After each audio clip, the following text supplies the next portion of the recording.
Hey guys, so another video from SoCal Accessories. Today we're going to be showing you guys how to do an LED conversion step by step on a 0408 Acura TSX side.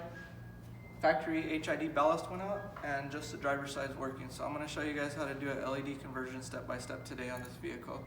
Hopefully this video helps you guys out. I'll put the link for the item that we're using on the description below. Alright you guys, so the 0408 Acura TSX to do the LED conversion on these headlights should actually be pretty easy, hopefully. So let me see if I could get that plug on the video for you guys.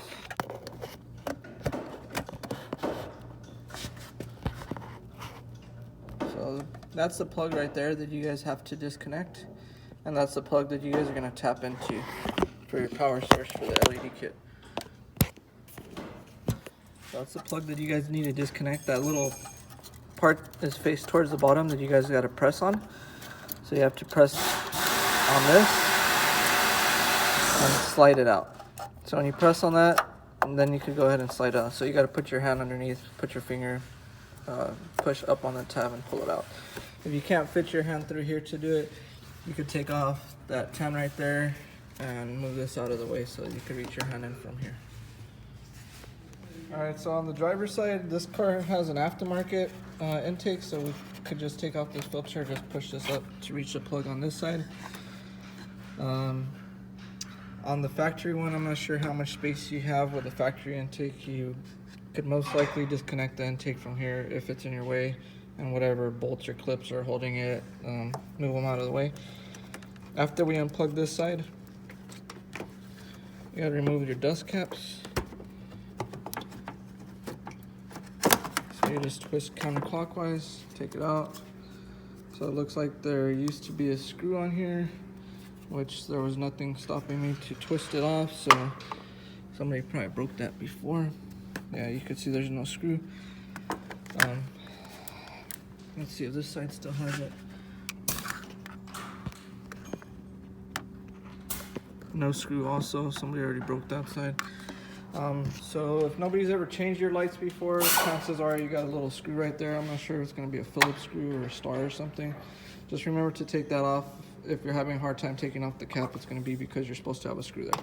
So it actually looks like the clip's a little easier to probably reach, but if you take off the dust cap first. Alright you guys, after you take off both dust caps and unplug the power, make sure you guys don't have the power on when you guys are doing this also. You're going to twist this counterclockwise, wiggle on it a little bit, and it's going to disconnect. To take the bulb out after that, you got these little tabs. You push on the spring, push inward and outward. So towards the car, and then a little bit away from it. And the clip will come off. If you guys just had your lights on recently, make sure you don't touch the glass. The glass will be very hot. You push this cable away from where it's plugged into. So you push this that way so that it unplugs. That's the ground for the factory connector for your D2R setup. Then you got another cable, another clip down there. Technically this doesn't have any power once you disconnect it, so if you want to be a little lazy, I guess you could just cut this cable as long as the ballast is disconnected. Or you could get your finger, put it in there, try and unlatch that, or get a flat screwdriver to reach in there to try and unlatch it. And put the clip back on right there so I can have a little bit more space. I'll let you guys know which way is easier. So when this was plugged in, I just reached my finger in there, pushed down on this and pulled it up. If you can't reach your finger in there, just get a flat screwdriver so you could put pressure on that tab and then with your other hand pull it up. That's just to get this out of the way so that it won't be stuck in there. You're not using this anymore, so there's no need for it. About taking off your factory ballast, you would have to probably take off your headlights and bumper if you want to do that. I don't really suggest it. Then you're going to have a big hole on the bottom of your headlight and you're going to risk getting a lot of moisture or condensation inside of these. Driver's side I was able to reach with my finger. Passenger side I couldn't reach my hand in there enough to unclip it. So on this side I put a flat screwdriver in there, like I said, got it inside, and I pushed down on the tab. While I was pushing down on here, I pulled up with my other hand on the cable. Alright you guys, so the part that comes next is you're going to have to separate this black base from the actual LED kit. The way you do that is you twist this piece counterclockwise. When you twist it counterclockwise and you'll feel it unlatched, then you slide it up. Alright, so basically, just get a rag. If you don't want to do it by your hand, you twist it a little bit and you see how it separates. Once you separate it, you gotta lock this piece in first. I always suggest just doing this on one side first, because if you do both sides and you don't remember that the thicker piece should be facing out and you put it like this, you're never going to get it to latch back in place. You're going to end up breaking the little teeth inside. Also, don't twist it too hard because you will break the two little teeth inside that hold it. After that, you got to latch this in first. Right, so when you latch this in first, remember this thicker piece faces outward like that. Also, you got to pay attention to where this square is.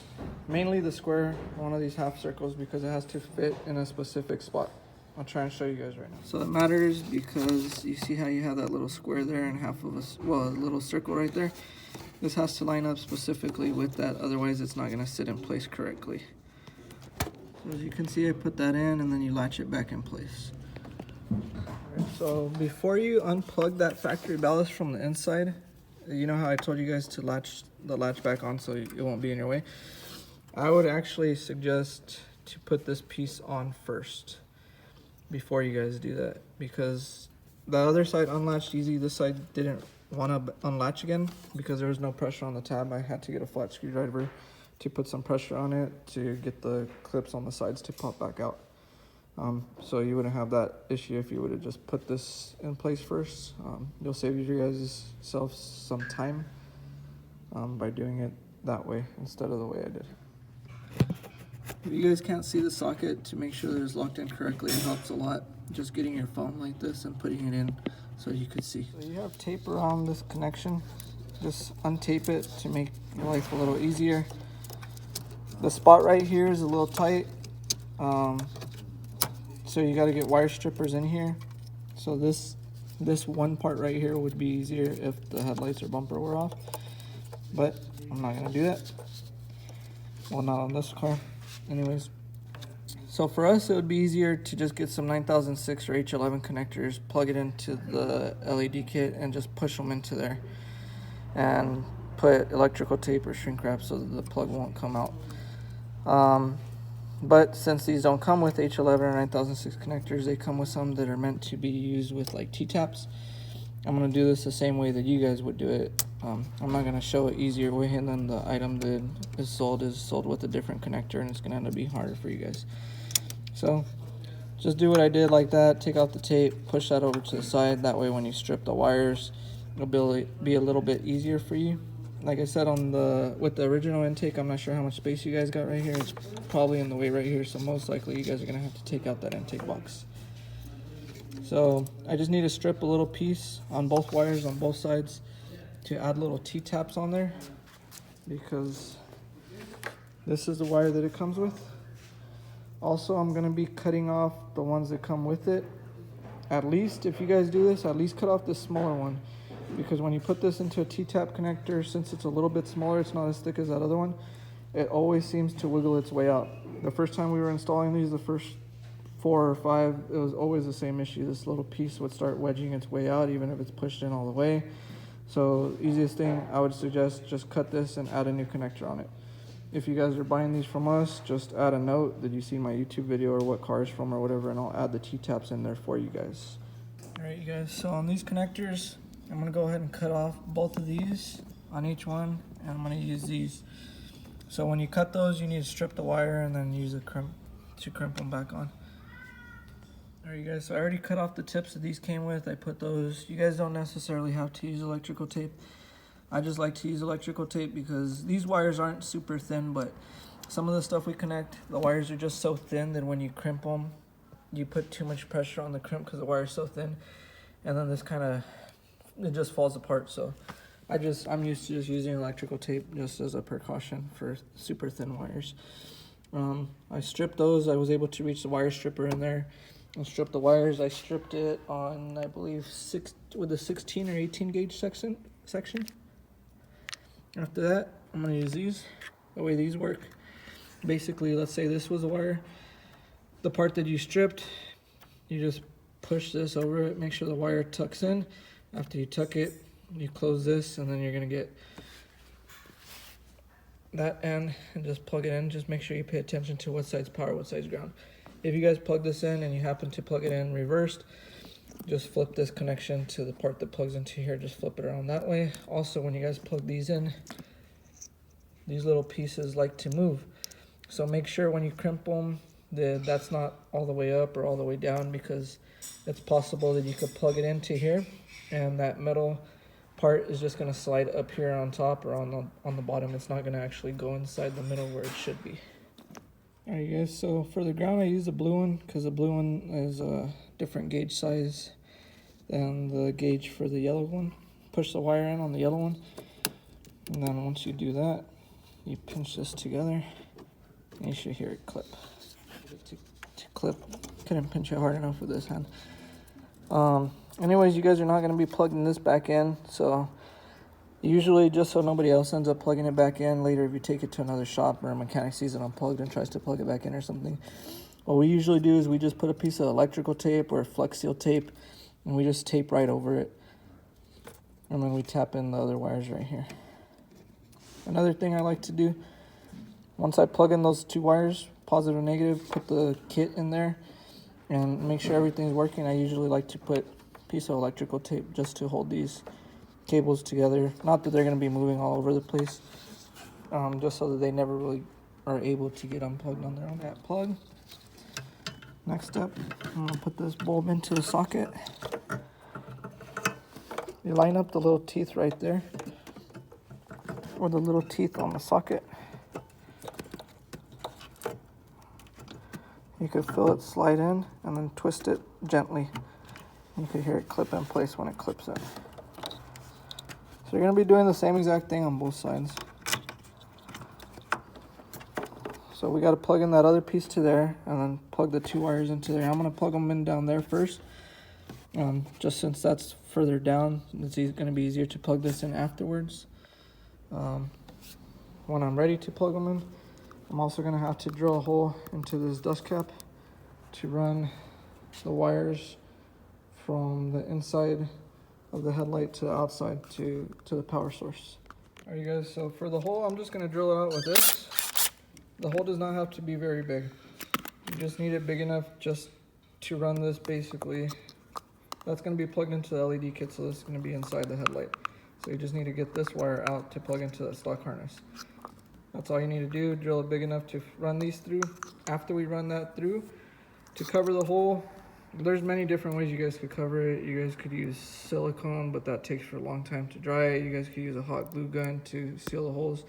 That also is pretty time consuming. What we do, we just drill a little hole, run the wires out, get a piece of Flex Seal tape, about as big as this sticker probably, or smaller, just to cover the hole, just to put over it so that no moisture, condensation, or anything will get inside. Alright you guys, so I drilled the hole, ran the cable. Remember, this piece is the piece that has to be on the inside of the cap. Plugged them in down there, tape them up. Before you guys tape them up, if you're even going to tape them up, like I said, main thing, make sure this actually plugs in correctly. For example, let me show you. Let me see if I could do this with one hand. So when that's in, the main issue that people have when they use these kind of connectors, they don't pay attention to that little tooth. When they push it in,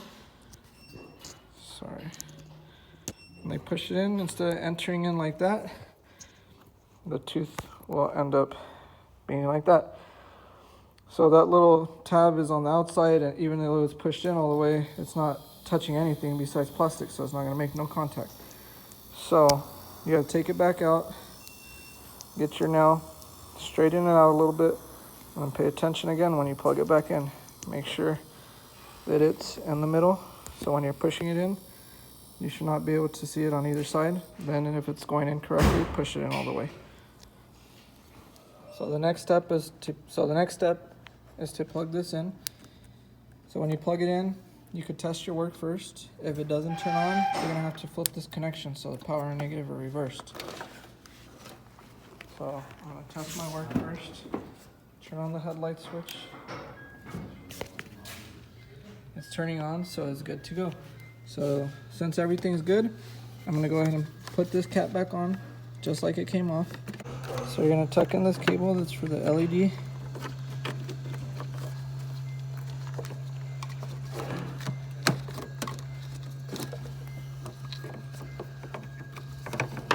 And then pay attention to which way this cap came off.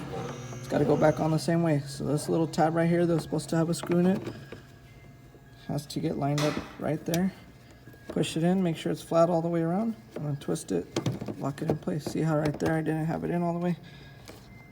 So let's push it again and get it with my other hand.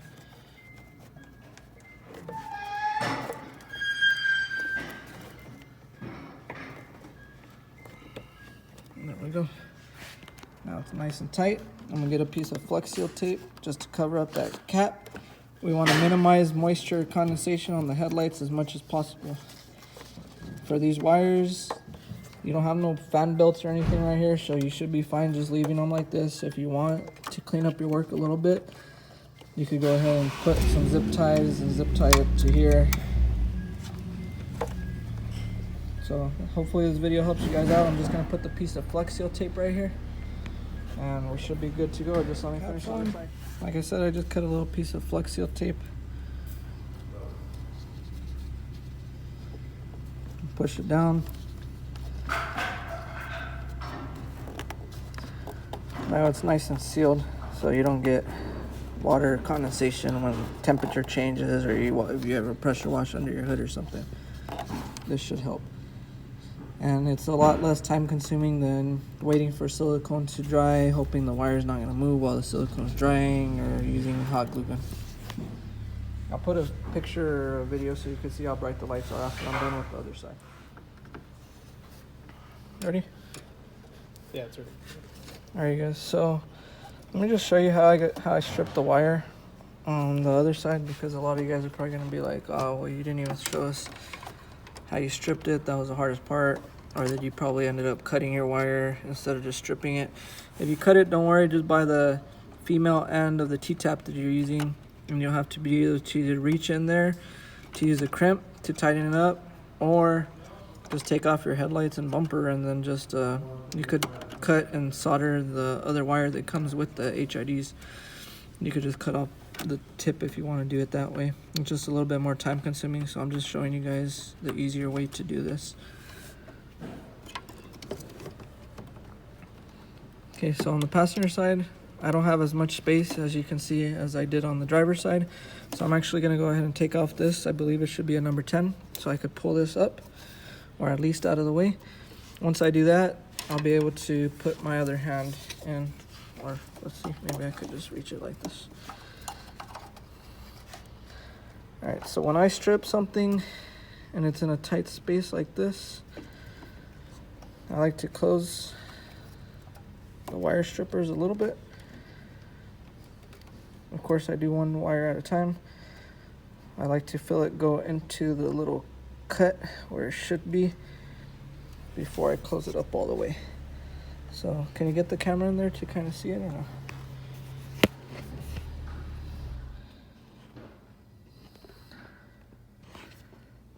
Alright, so I felt it fall into one of the little grooves. And once you feel it fall into the little groove, just like I said, make sure it's actually in the groove, because you don't want to end up cutting the cable. So you could kind of see where it fell in place, but that's too big of a slot where I put it at right now. So we got to go smaller.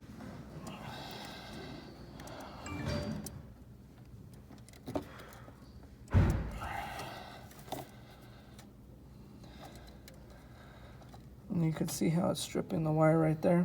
So that's what I did on the other side. And then once I got it closed, I just put more pressure towards that way with the wire stripper. So that's how you strip the wire in there. But like I said, on this side, I believe to strip the wire so you have more space, it'll be a lot easier to take this off. So that's how I'm gonna end up doing this side. I'll just take that off to make this easier. I don't want to end up cutting the wire and having to add the other type of tip on here. I took off the 10.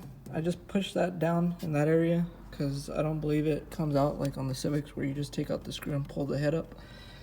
So I don't want to pull too hard and end up breaking that thing. So I just tucked it down in that area just so that I could reach this hand right here to strip that wire easier. Alright guys, so now everything is put back together.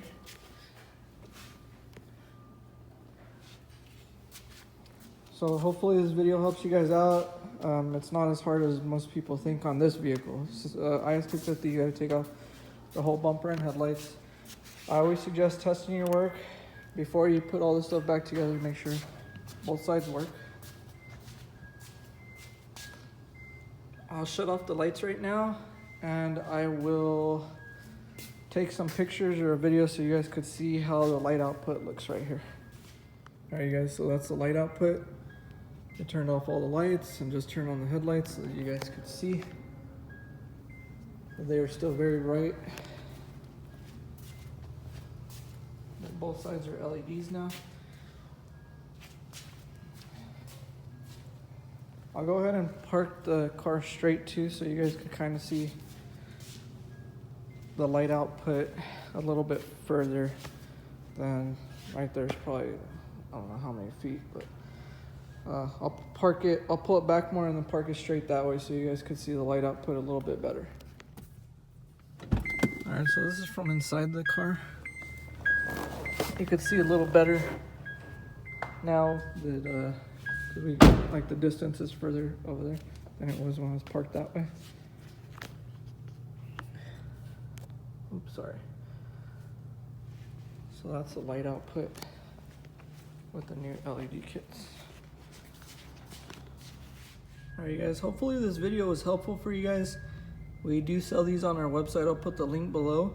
They come with 1-year warranty, which means as long as they go out naturally and you guys don't break the actual LED kit, we replace them for free up to a year. So you just pay the shipping to ship them back to us, or if you guys live locally, just bring it by with your receipt for your proof of purchase. These kits used to be $120. Now, since I made that IS250 video, we started selling a lot of them. So now the new price on them is $90 with free shipping.